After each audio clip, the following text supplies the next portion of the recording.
most interesting things about my job as a financial planner is that I get into these conversations that I have with clients and I get to look through literally the proverbial kitchen window and see how couples communicate. Now, I make it a practice never, ever to throw any of my clients under the bus in any of my weekly newsletters. But there's nothing that says I can't throw my own parents under the bus. Yep, I'm going there, that's right. Now call it a comeuppance for all the times they said to me, Dave, we changed your diapers. What possibly could you know about whatever? So without further ado, let me tell you a couple stories. You see, my parents are in the midst of selling their home that I grew up in, and they're moving to Kentucky in the next week. And my boys and I are all super excited about the idea of having my family right around here. And in the midst of all this, my parents decided that my mom should fly out to Kentucky to look for a house and buy. Now you may be wondering, why not Dad too?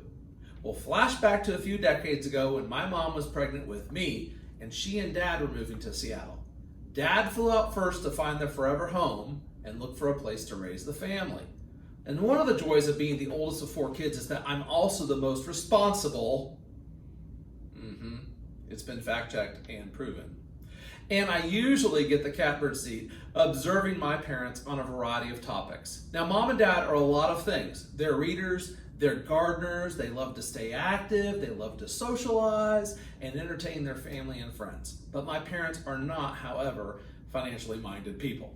Now, I have to remind myself from time to time when I find myself banging my head literally against the wall in conversations with them that they are not financial planners. Even though they birthed and raised me, they didn't educate me on the topics of money and finance.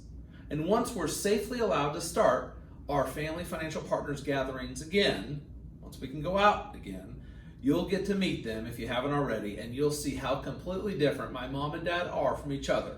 I'd also like to point out, though, that what you'll see is that I'm the perfect combination of them. This also has been fact-checked and found to be, well, open to interpretation. But in all seriousness, though, when it comes to conversations on just about any topic, my parents tend to differ. They celebrated 50 plus years of marriages a few years back, and any of you who are also in the long-term marriage game, well, I'm sure you get it. So it shouldn't come as a big surprise that it was Mom alone who jumped on a plane with COVID to go house hunting. This is how my parents have successfully navigated their retirement, whether it's in the form of Mom heading to flower shows or Dad going out for wings and wine with his former students. Now Dad is looking at his future home for the first time on Zillow.com after my mom already made the offer. So however long you've been with your significant other, I'm sure you can relate to these stories and recognize that all of our spouses and partners have their own qualities that make them unique.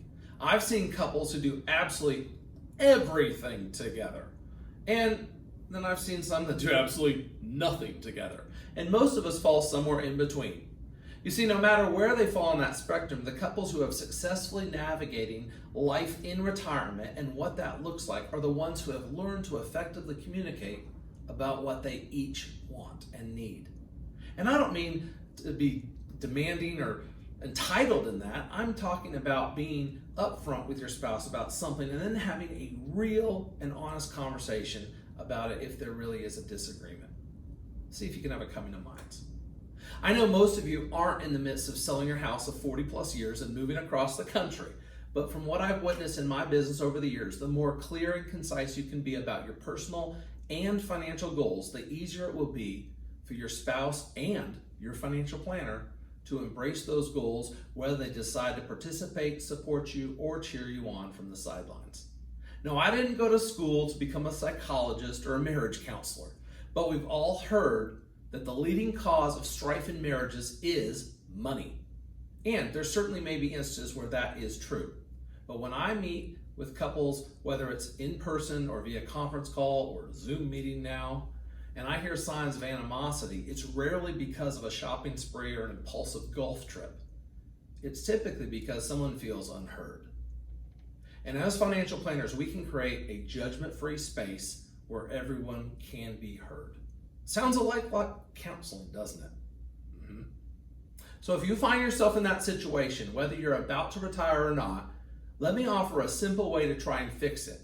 You see, I believe that people will spend every dollar that isn't automatically saved. And by that, I mean retirement plans, savings, college accounts, life insurance premiums, you name it.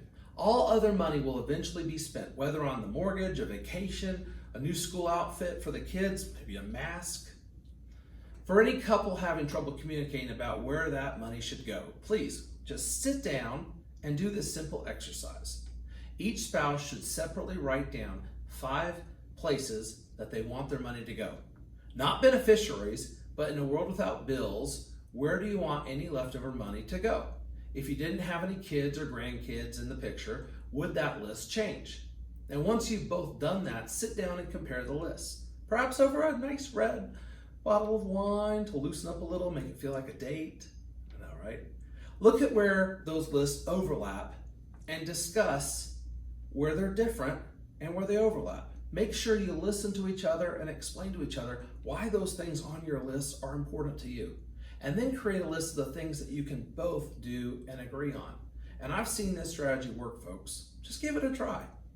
The bottom line is that while we love to manage money, and that's what we get paid to do, we take great pride in working with client couples in whatever stage of life you find yourself in to improve your financial and personal communication. Mastering both leads to an easier retirement. Trust me, it does. And for the record, I'm still working on mine.